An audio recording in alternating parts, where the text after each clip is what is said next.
जय हिंद दोस्तों, कैसे हैं आप लोग। अब मैं आपका दोबारा से स्वागत करता हूं तेजस एकेडमी के इस चैनल पे। तो हम फटाफट से लाए हैं आज आपके लिए हम अपना तीसरा लेक्चर, जिसमें कि हम लोग देखेंगे कि एनडीए में कौन कौन से टॉपिक जल्दी जल्दी पूछेगा यार। ठीक है, इंपॉर्टेंट टॉपिक्स है, देख लेते हैं फटाफट। ठीक है, तो देखिए वेक्टर से शुरू करते हैं हम लोग। लास्ट क्लास में मैंने बताया था वेक्टर्स क्या होता है। ठीक है, वेक्टर्स क्या बताया था मैंने आपको, क्या होता है जिसमें कि मैग्नीट्यूड और डायरेक्शन दोनों शो करता है, उसको क्या बोलते हैं बेटा हम लोग, वेक्टर्स बोलते हैं। ठीक है, क्या बोला था बेटा मैंने लास्ट क्लास में, जिसमें क्या होता है मैग्नीट्यूड और डायरेक्शन दोनों होता है बेटा, उसको क्या बोलते हैं, वेक्टर बोलते हैं। ठीक है, अगर हम लोग आज देखते हैं हम लोग टाइप्स ऑफ वेक्टर्स कितने होते हैं। ठीक है, अगर हम टाइप्स ऑफ वेक्टर की बात करें, इस पे एनडीए क्वेश्चन पूछता है, इंपॉर्टेंट है, बहुत ज्यादा इंपॉर्टेंट है बेटा टाइप्स ऑफ वेक्टर। ये बिल्कुल याद कर लेना, वेक्टर इतना इंपॉर्टेंट है वजह उसके जो टाइप्स है वो जरूर पूछता है बेटा। तो इसमें देख लीजिए, पहला है हमारा नेगेटिव वेक्टर। नेगेटिव वेक्टर क्या होता है, the negative vector is defined as another vector having same magnitude but in opposite direction. ठीक है, नेगेटिव वेक्टर किसको बोला उसने, जिसका मैग्नीट्यूड तो सेम है बट जो जो मैग्नीट्यूड है, जो उनकी डायरेक्शन है वो क्या है बेटा, अपोजिट डायरेक्शन में, उसको क्या बोलते हैं हम लोग, नेगेटिव वेक्टर। जैसे कि हम लोग देख रहे हैं, देखिए magnitude, magnitude is a type of distance.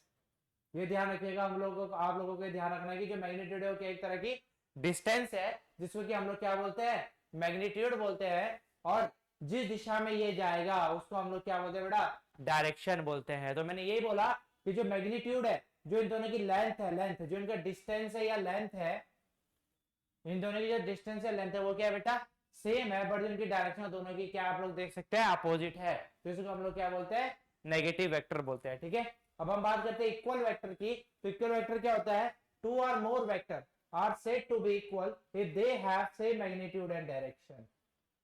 Equal vector में क्या होगा, दोनों का मैग्नीट्यूड भी सेम होगा और दोनों की क्या होगी, डायरेक्शन भी सेम होगी। इसको हम लोग क्या बोलते हैं बेटा, तो इसको हम लोग बोलते हैं इक्वल वेक्टर बोलते हैं। ठीक है, अब हम बात करते हैं तीसरे की, इसको बोलते हैं हम लोग यूनिट वेक्टर।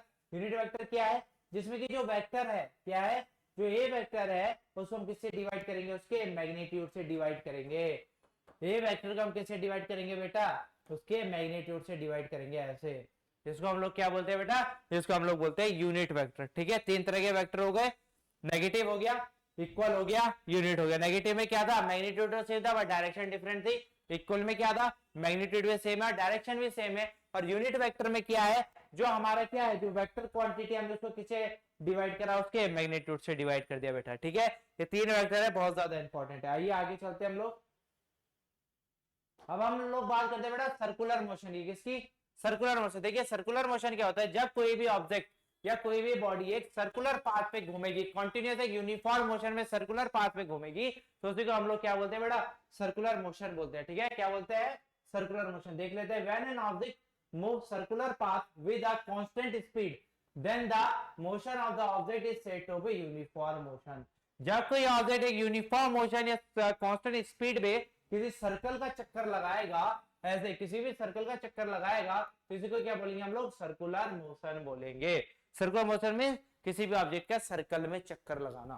ठीक है, ठीक है, देख लेते हैं कुछ इंपॉर्टेंट रिलेटेड टर्म जो हम लोग सर्कुलर मोशन में, जिससे डायरेक्ट फॉर्मूला बेस्ड क्वेश्चन पूछेगा। ठीक है, आपको दे दिया जाएगा, उसकी कंडीशन दे दी जाएगी, आपको सिर्फ फॉर्मूला डालना बेटा।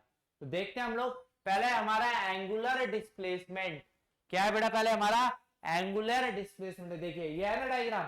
ठीक है, यहां पर एक ऑब्जेक्ट था, उसने क्या करा, यहां से चलना शुरू करा बेटा, तो यहां से चल के वो किधर गया, यहां पर पहुंचा, यहां तक।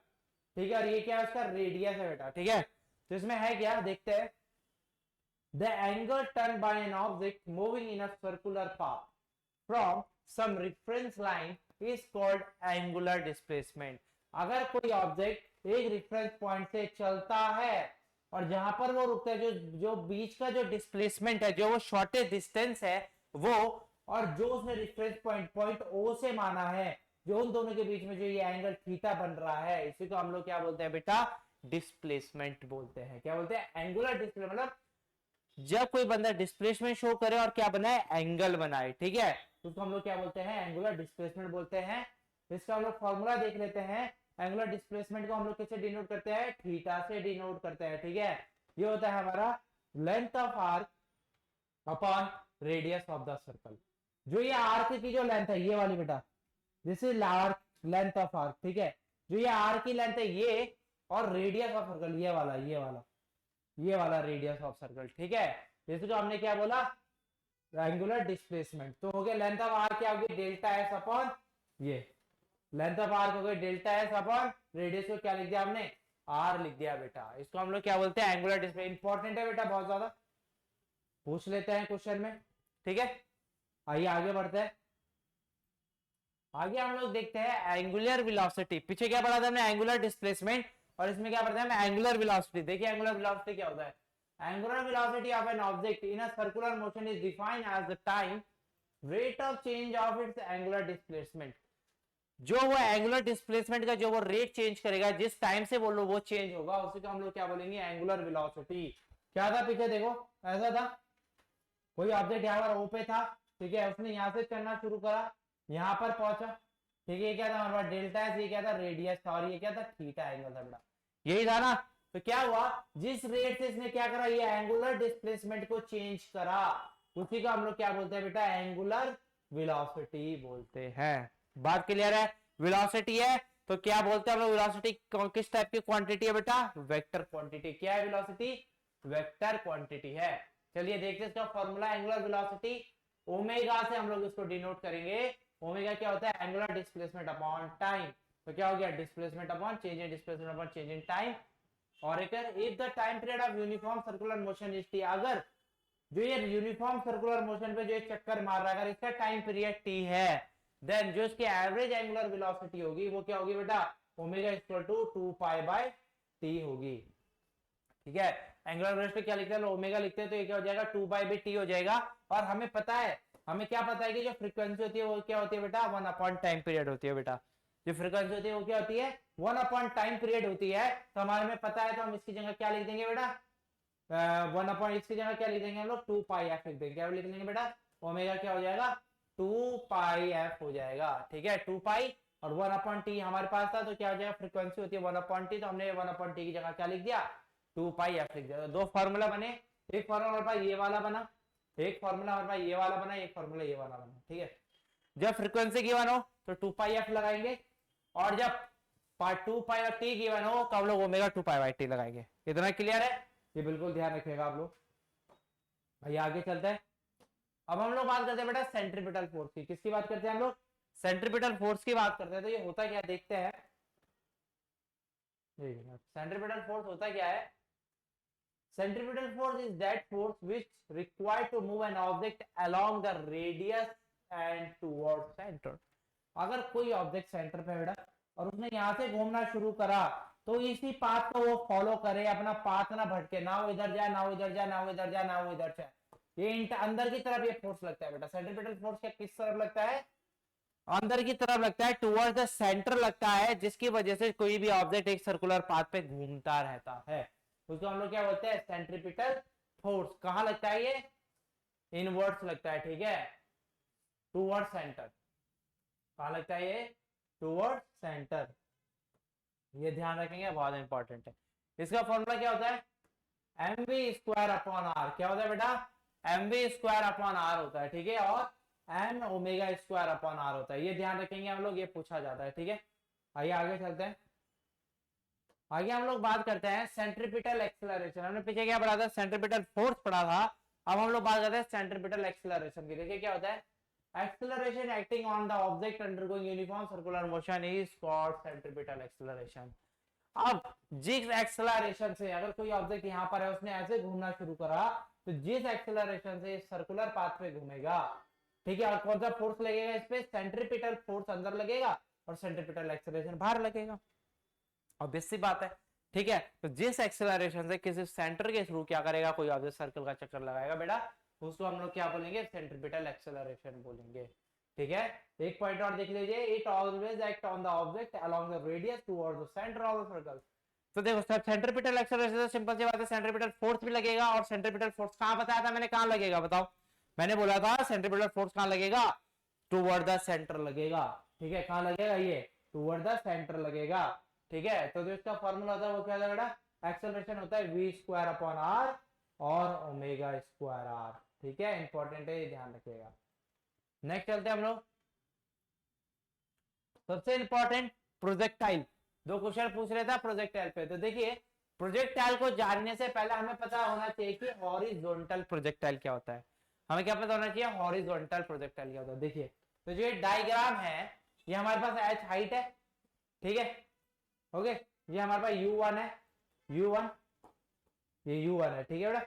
ये इसमें क्या लग रहा है, नीचे को g लग रहा है, क्या लग रहा है इसमें, g लग रहा है, एक्सेलरेशन ड्यू टू ग्रेविटी लग रहा है, जिसको हम लोग बोलते हैं, यहाँ पर है 0, ठीक है। ये है इसका r, जिसको हम लोग डिस्टेंस बोलते हैं और रेंज बोलते हैं, क्या बोलते हैं हम इसको, रेंज बोलते हैं बेटा। अब देखिए इसमें क्या होगा, ये हॉरिजॉन्टल प्रोजेक्टाइल किसको बोलते हैं, अगर हम किसी भी ऑब्जेक्ट को एक हॉरिजॉन्टल में फेंकते हैं, हॉरिजॉन्टल लाइन में फेंकते हैं, उसको हम लोग क्या बोलते हैं बेटा, हॉरिजॉन्टल प्रोजेक्टाइल। जैसे कि अगर मैं इस बिल्डिंग के ऊपर खड़ा हूं, मेरे हाथ में एक स्टोन है, तो मैंने इसको क्या करा, एक हॉरिजॉन्टली क्या फेंका, हॉरिजॉन्टली, देखो ऐसा है तो मैंने उसको क्या फेंका, ऐसे फेंका बेटा, कैसे फेंका, ऐसे फेंका, हॉरिजॉन्टली फेंका ना, तो उसको हम लोग बोलते हैं हॉरिजॉन्टल प्रोजेक्टाइल।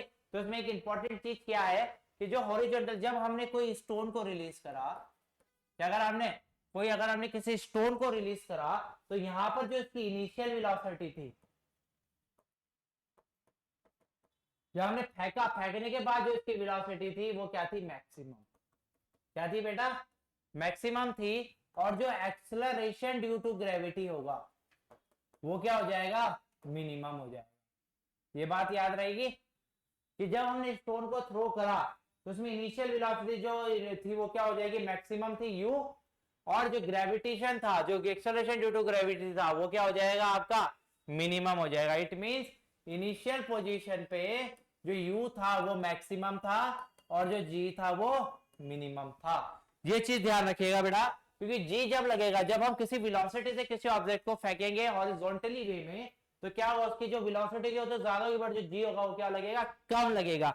अगर ज्यादा लगता है तो स्टोन आगे जाते नहीं, वहीं से नीचे गिर जाता है बेटा, ठीक है, ध्यान रहेगी बात। तो यहाँ पर क्या कहते हो, ये जी के कारण ही वो स्टोन यहाँ से स्टार्ट करा और यहाँ पर आगे क्यों गिरा, ये जी के कारण ही गिरा, क्योंकि डिस्टेंस के साथ साथ क्या हो रहा है, जो वेलोसिटी है इस ऑब्जेक्ट की, इस स्टोन की जो वेलोसिटी है डिस्टेंस के साथ साथ क्या कर रही है, वो डिक्रीज कर रही है, but acceleration due to gravity क्या कर रहा है, इंक्रीज कर रहा है बेटा, क्या कर रहा है, इंक्रीज, ठीक है। तो यहाँ पर देखिए कि जो फाइनल वेलोसिटी होगी वो क्या हो जाएगी, मिनिमम हो जाएगी, और जो ग्रेविटी होगी मैक्सिमम हो जाएगी लास्ट में यहां पर, समझ गए। तो यहां पर क्या हो गया, u क्या हो गया, मिनिमम, और g क्या हो गया, मैक्सिमम हो गया बेटा। ये चीज ध्यान रखना, इस पे क्वेश्चन आता है बेटा, ठीक है। तो देखिए पहले हम लोग इसमें दो फॉर्मूला पढ़ते हैं, पहले हम लोग पढ़ते हैं इसमें रेंज, यहां से यहां तक की दूरी को हम लोग रेंज बोलते हैं। ये ध्यान रखना, दूरी को ही क्या बोलते हैं, रेंज बोलते हैं। अगर कोई बुलेट से कुछ फायर करोगे, अगर तुम गन से कोई फायर करोगे, तो क्या बोलते हैं कि वो कितनी रेंज की उसकी कैपेसिटी, कितनी रेंज तक हो जाएगी, है ना। तो जब तुम लोग गोली दागोगे किसी को, तो तुम उसकी डिस्टेंस देखनी पड़ेगी, उसी डिस्टेंस को हम लोग क्या बोलते हैं बेटा, रेंज बोलते हैं। किसको हम रेंज किसको बोलते हैं, हम लोग डिस्टेंस को बोलते हैं। ओके, तो इसका फॉर्मूला होता है u under root 2h by G, क्या होता है, root under root 2h by G होता है बेटा, ठीक है। क्या होता है, u under root 2h by G होता है, क्योंकि g acceleration due to gravity, u is a velocity and 2h, h is a height, ये वाली जो हाइट है दिस इज h, ओके। दूसरा हम लोग निकालते हैं इसमें time of flight. Time of flight का क्या मतलब होता है, वो कितनी देर ऑब्जेक्ट हवा में रहा। अगर मैंने वो पत्थर यहां से यहां तक फेंका, तो उसको इनिशियल पॉइंट से फाइनल पोजीशन तक पहुंचने में जितनी देर वो हवा में रहेगा, उसको हम लोग क्या बोलेंगे बेटा, टाइम ऑफ फ्लाइट बोलेंगे, ठीक है। तो टाइम ऑफ फ्लाइट क्या हो जाएगा, अंडर रूट 2h बाई जी हो जाएगा, क्या हो जाएगा बेटा, अंडर रूट 2h बाई जी हो जाएगा। ये बात समझ आई हॉरिजॉन्टल प्रोजेक्टाइल की, बहुत ही ज्यादा इंपॉर्टेंट है। अगर आप किसी अरिहंत के बुक में भी पढ़ोगे बेटा, जो पाथ फाइंडर अरिहंत की आती है, उसमें भी ये नहीं जिक्र किया हुआ है, उसमें ये गिवन नहीं है, तो इसलिए इसको मार्क कर लेना बेटा, क्योंकि उस किताब में नहीं है। अगर नहीं होगा तो पढ़ोगे नहीं, छूट जाएगा, सिंपल सी बात है, ठीक है। तो हमें छोड़ना नहीं है, ये ध्यान रखना, ठीक है। तो ये इंपॉर्टेंट है, ये बिल्कुल क्वेश्चन आता है इससे, ठीक है। आइए आगे चलते हैं। अब हम लोग बात करते हैं प्रोजेक्टाइल मोशन की। प्रोजेक्टाइल मतलब क्या होता है बेटा, देखो कोई ऑब्जेक्ट अगर हमने यहां से छोड़ा और वो यहां पर आके गिरा, तोप का गोला छोड़ते हो बॉर्डर पे खड़े होकर, जब जाओगे तुम लोग देखा तुमने आर्मी वालों को, जो तोप का गोला छोड़ते हैं तो कैसे जाता है, वो नीचे से जाता है ऊपर। तो जो ये वाला जो ये बनाता है, वो ये इसको क्या बोलते हैं हम लोग, प्रोजेक्टाइल बोलते हैं, और पैराबोलिक और टेजेट्री मोशन बोलते हैं, ठीक है। टेजेट्री पार्ट और पैराबोलिक पार्ट बोलते हैं, ठीक है बेटा। देख लीजिए definition, When an object is thrown from horizontal making an angle theta except 90 degree, 90 degree पे नहीं बनेगा, then its motion under gravity is called parabolic, path is called tangential, and its motion is called parabolic projectile motion. तो क्या हुआ, अगर हमने यहाँ से किसी ऑब्जेक्ट को छोड़ा और वो एंगल क्या बनाएगा, थीटा एंगल बनाएगा, तो उसी को हम लोग क्या बोलेंगे, प्रोजेक्टाइल मोशन बोलेंगे। ठीक है, तो अब यहाँ पर देखिए, अगर हम लोग हॉरिजॉन्टल में फेंकेंगे कोई अगर चीज, वो हॉरिजॉन्टल में जाएगी तो उसका हो जाएगा यू कॉस थीटा, और अगर कोई वर्टिकल में जाएगी तो उसका क्या हो जाएगा, यू साइन थीटा हो जाएगा बेटा। क्या हो जाएगा उसका हो जाएगा यू साइन थीटा हो जाएगा बेटा। ये चीज बिल्कुल ध्यान रखना। ठीक है, तो यहाँ पर क्या हुआ, यहाँ पर क्या थी, जो वेलोसिटी थी वो क्या हो गई, जीरो। यहाँ पर क्या वेलोसिटी जीरो, ग्रेविटी क्या है, मैक्स, सॉरी मिनिमम रहेगी यहाँ पर, ग्रेविटी क्या रहेगी, मिनिमम। ओके, तो जब हमने यहां से वो छोड़ा तो यू लगा, यहां पर भी यू लगा और यहां पर भी यू लगा, और क्या लगा इसमें साथ साथ एक ग्रेविटी लगा। क्या लगा नीचे को बेटा, ग्रेविटी लगा, जो क्या करेगा, इस स्टोन को जब हमने ऊपर फेंका तो उस स्टोन को नीचे लाने में कौन हेल्प करेगा, एक्सेलरेशन ड्यू टू ग्रेविटी करेगा। ठीक है, तो हम क्या निकालते हैं इसमें, एक तो हम इसमें रेंज निकालते हैं, यहां से यहां तक की डिस्टेंस निकालते हैं, हाइट कितने ऊपर तक गया। तो बेटा एक चीज ध्यान में, जो ये हाइट है, यहाँ पर जो काइनेटिक एनर्जी है वो कुछ समय के लिए पोटेंशियल एनर्जी में चेंज होगी। किसमें चेंज होगी, पोटेंशियल एनर्जी में चेंज होगी, और इसमें मैक्सिमम हाइट पे पोटेंशियल एनर्जी जो होगी वो क्या हो जाएगी, मैक्सिमम हो जाएगी, और जो काइनेटिक एनर्जी है वो क्या हो जाएगी, जीरो हो जाएगी बेटा। फॉर अ मिली सेकेंड होगी, जब वो ऊपर रुकेगा, फिर उसके बाद जब नीचे आने से पहले तो क्या होगा, मैक्सिमम हाइट पे क्या हुआ, पोटेंशियल एनर्जी क्या हो गई, ज्यादा हो गई, और काइनेटिक एनर्जी क्या हो गई बेटा, जीरो हो गई। ये ध्यान रखिएगा आप लोग। ठीक है, तो आइए इसमें हम तीन फॉर्मूले हम लोग पढ़ते हैं। पहले हम लोग पढ़ते हैं टाइम ऑफ फ्लाइट, कितनी देर वो हवा में रहा। ठीक है, तो जो ये ओ है, ओ से लेकर ए तक की दूरी, कहां से बेटा, इस ओ से लेकर ए तक की जो ये दूरी है, इसको क्या बोला हमने, टाइम ऑफ फ्लाइट बोला बेटा। जो ये हवा में कितनी देर रहा, तो अगर हम इसको देखें, देखो एक मिनट,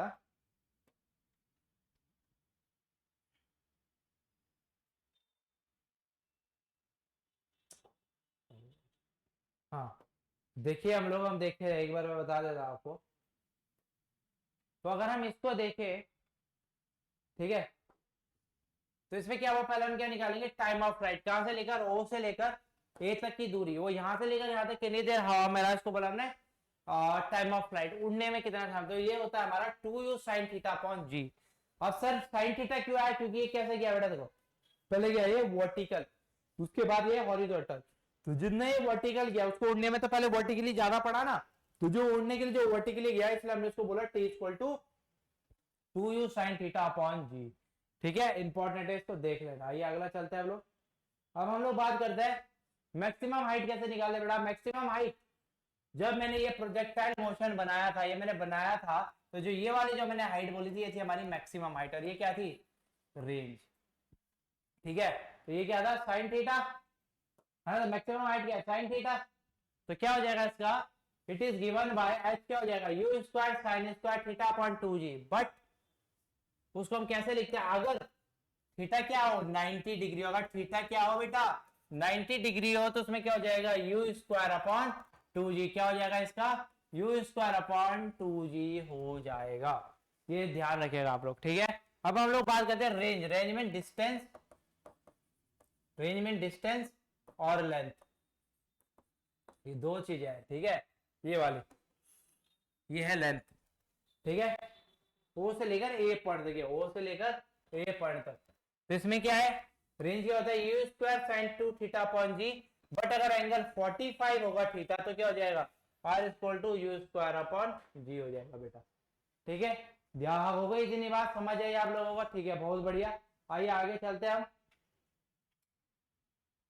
ठीक है, अब बात करते हैं फोर्स क्या होता है बेटा। Force, any action which cause push और पुल, उसी का हम लोग क्या बोलते हैं, फोर्स बोलते हैं। ठीक है, अगर कोई बॉडी आगे चलेगी, किसी चीज को धक्का देगी, किसी चीज को खींचेगी, वो अपनी पोजीशन चेंज करेगी, उसको हम लोग क्या बोलेंगे बेटा, फोर्स बोलेंगे। वो किसी एक चीज में क्या लाएगी, उस बॉडी में चेंज लाने को, किसी बॉडी में क्या लाएगी, चेंज लाएगी। तो जो चेंज आएगा, क्या आएगा, जो उसमें चेंज आएगा, उसको हम लोग क्या बोलते हैं बेटा, फोर्स बोलते हैं। तो फोर्स दो तरह के होते हैं, एक होता है बैलेंस फोर्स, एक होता है अनबैलेंस फोर्स। अब सर बैलेंस फोर्स क्या होता है? अगर ये रोप है, ठीक है, एक लड़का यहाँ खड़ा हुआ है, एक लड़का यहाँ खड़ा हुआ है, यहाँ से 10 न्यूटन का फोर्स लगाता है, यहाँ से भी 10 न्यूटन का फोर्स लगाता है। तो देखिए दोनों में फोर्स क्या है बेटा, दोनों ऑब्जेक्ट का फोर्स क्या है, इक्वल है। ऑब्जेक्ट 1 इक्वल टू ऑब्जेक्ट 2 क्या है, फोर्स है इन दोनों का, ठीक है। तो इसमें जो रिजल्टेंट होगा क्या हो जाएगा, 0 हो जाएगा। तो इसी को आप लोग क्या बोलते हैं बेटा, बैलेंस फोर्स बोलते हैं, ठीक है। If there are many forces acting on an object but resultant of all the them is 0, resultant क्या हो जा रहा है, 0 हो जा रहा है, क्योंकि यहाँ का फोर्स भी सेम, यहाँ का फोर्स, तो रिजल्टेंट क्या हो जाएगा, 0। बॉडी अपनी जगह से नहीं हिलेगी, उसको हम लोग क्या बोलते हैं, फोर्स बोलते हैं, ठीक है, बैलेंस फोर्स बोलते हैं।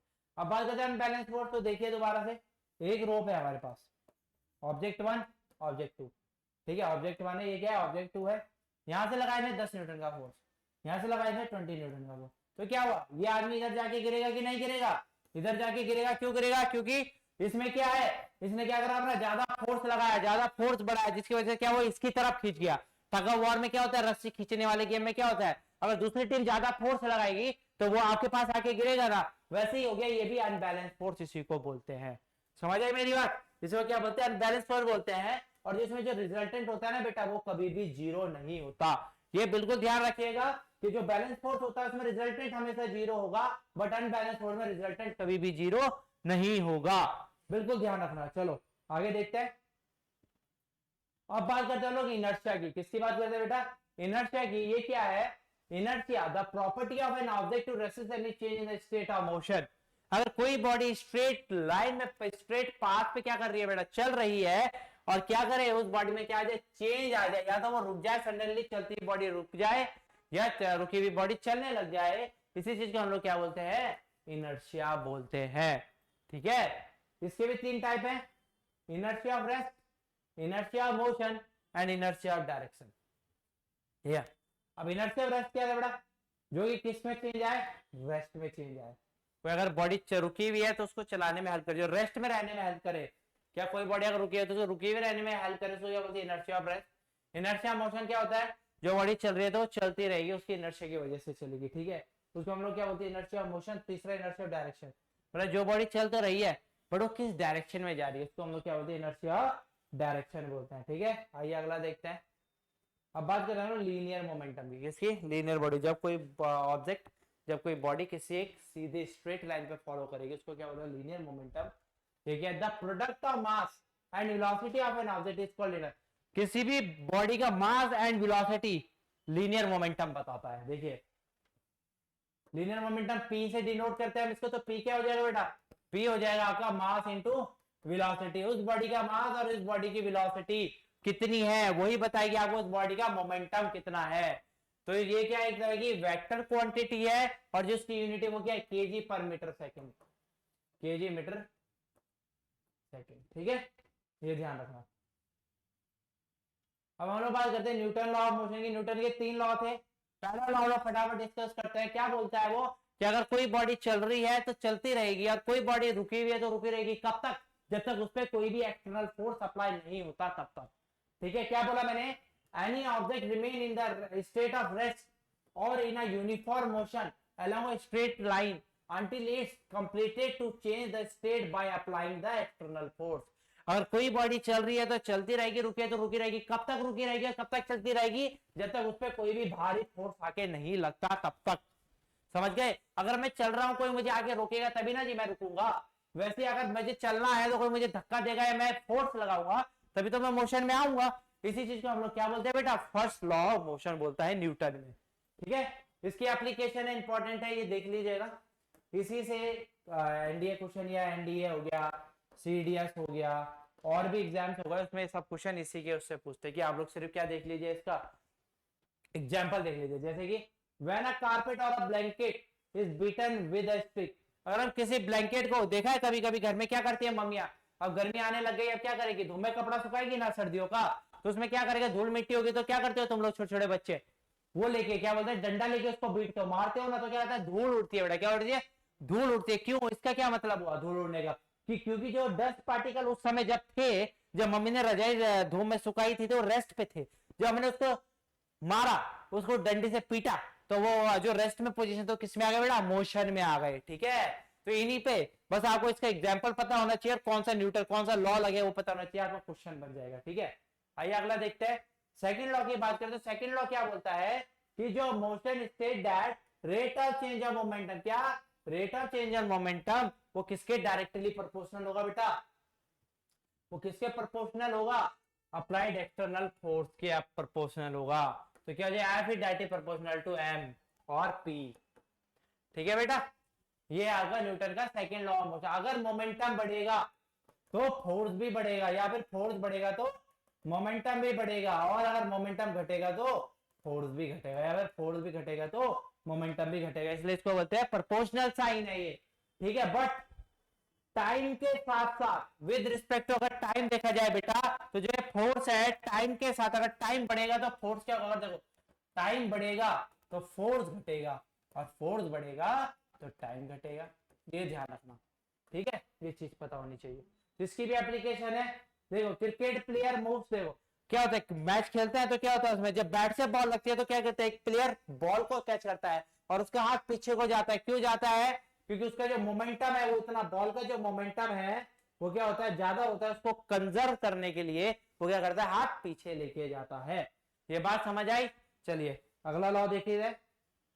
अब बात करते हैं न्यूटन थर्ड लॉ की। तो न्यूटन थर्ड लॉ क्या कहता है, whenever one object exert a force on another object, the second object exert an equal and opposite force on it. Her object का, हर रिएक्शन का, ठीक है, किसी भी एक्शन का अपोजिट रिएक्शन होना। क्या थर्ड लॉ क्या बोलता है, किसी भी एक्शन का क्या होना, अपोजिट रिएक्शन होना। उसी को हम लोग क्या बोलते हैं बेटा, न्यूटन का थर्ड लॉ। अगर मैंने किसी को थप्पड़ मारा तो दर्द तो उसको भी होगा, पर बेटा दर्द तुम्हें भी होगा। जिसको हम लोग क्या बोलते हैं बेटा, न्यूटन का तीसरा लॉ बोलते हैं। ठीक है, जैसे वॉकिंग ऑफ अ पर्सन, चलते हो ना बेटा, तो क्या होता है, जो आपके जो पैर है वो क्या कर रहे हैं, जमीन पे फोर्स लगा रहे हैं, और वही फोर्स जमीन आप पे लगा रहे हैं, जिसकी वजह से आप मोशन में आ रहे हो। ठीक है, जिसको हम लोग बोलते हैं थर्ड लॉ।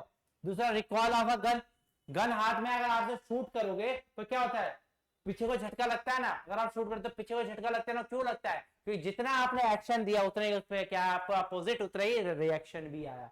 ठीक है, चलिए आगे बढ़ते हैं। अब बात करते हैं हम लोग इंपल्स की। किसकी बात करते हैं, इंपल्स क्या होता है, देखिए a large force which act on an object in a very short interval of time and produce a large change. अगर हम किसी भी ऑब्जेक्ट पे एक छोटा सा फोर्स लगाते हैं, बस उस छोटे से फोर्स लगाने के कारण उसमें जो चेंज आता है वो क्या आता है, बहुत बड़ा आता है। फॉर एग्जाम्पल मेरे पास फुटबॉल है, फिर फुटबॉल का किक मारा, फुटबॉल का अगर मैंने किक मारा तो उसमें हमने फोर्स क्या लगाया, बहुत स्मॉल टाइम पीरियड के लगा, बट चेंज कितना है, बहुत ज्यादा, वो यहाँ से जाके कहीं दूर गिर गई। ठीक है, इसको हम लोग क्या बोलते हैं बेटा, इंपल्स बोलते हैं। ठीक है, इंपल्स का फॉर्मूला होता है force into time. Impulse I equal to क्या होता है, फोर्स इंटू टाइम। कितने समय में कितना फोर्स लगाया और उसमें कितना लार्ज चेंज आया, that is called the impulse. ठीक है, इसका क्या है, इसकी जो यूनिट होती है बेटा वो होती है न्यूटन पर सेकंड। क्या होती है, न्यूटन पर सेकंड इसकी यूनिट होती है, ध्यान रखिएगा आपको। ठीक है, चलिए अब बात करना लोग फ्रिक्शन की। और फ्रिक्शन क्या होता है गाइस, फ्रिक्शन होता है a force which oppose the relative motion between two objects when one object actually moves or try to move। क्या होता है, ये क्या करता है, अपोज करता है किसी भी मोशन या कोई बॉडी रेस्ट में है उसको क्या बोलते हैं ना, फ्रिक्शन। बेटा जब तुम चलते हो ना पैदल कहीं जगह, तो फ्रिक्शन की वजह, अगर फ्रिक्शन नहीं होगा तो तुम चल नहीं पाओगे, फिसल जाओगे। ठीक है, तो फ्रिक्शन बहुत ही महत्वपूर्ण है हमारी जिंदगी में। टाइप ऑफ फ्रिक्शन देखते हैं। पहला होता है स्टैटिक फ्रिक्शन। स्टैटिक फ्रिक्शन क्या होता है, it is an opposing force which come into play when an object is tend to move over the surface। Static force क्या, जब हम लोग रेस्ट में खड़े हैं और जब हम चलने की कोशिश करेंगे, वही उस चलने को जो अपोज करे उसी को क्या बोलते हैं बेटा, हम लोग स्टैटिक फ्रिक्शन बोलते हैं, जो किसी बॉडी को रेस्ट में रखने की कोशिश करता है। दूसरा होता है limiting friction. The maximum static friction which comes into play when one object is begin to slide over the surface of earth. क्या लिमिटिंग फ्रिक्शन क्या होता है, जब कोई ऑब्जेक्ट किसी दूसरे सरफेस के ऊपर क्या हुआ, स्लाइड करना शुरू करे, क्या करना शुरू करे, स्लाइड करना शुरू करे, तो उस पर क्या लगता है बेटा, लिमिटिंग फ्रिक्शन लगता है स्लाइड करने पे। ठीक है, तीसरा होता है काइनेटिक फ्रिक्शन। ये क्या होता है, the opposing force that comes into play when one object actually moves over the surface of another. Kinetic force, kinetic energy क्या बोली थी मैंने, जब कोई बॉडी मोशन में आती है तो वो काइनेटिक एनर्जी बनती है। वैसे ही काइनेटिक फ्रिक्शन है, जब कोई बॉडी क्या आएगी, एक्चुअल में मूव्स करेगी तो मूवमेंट जो मूव करने में जो उसकी एनर्जी लगेगी बेटा, उसी एनर्जी को हम लोग क्या बोलते हैं, काइनेटिक फ्रिक्शन बोलते हैं। ठीक है, समझ आई बात? ठीक है, उम्मीद है मुझे आपको ये वीडियो अच्छी लगी होगी। ऐसे ही जुड़े रहिए, हम लोग ऐसे ही रोज अपना एक एक चैप्टर खत्म करते रहेंगे, एनडीए का सफर आसान बनाएंगे। जय हिंद।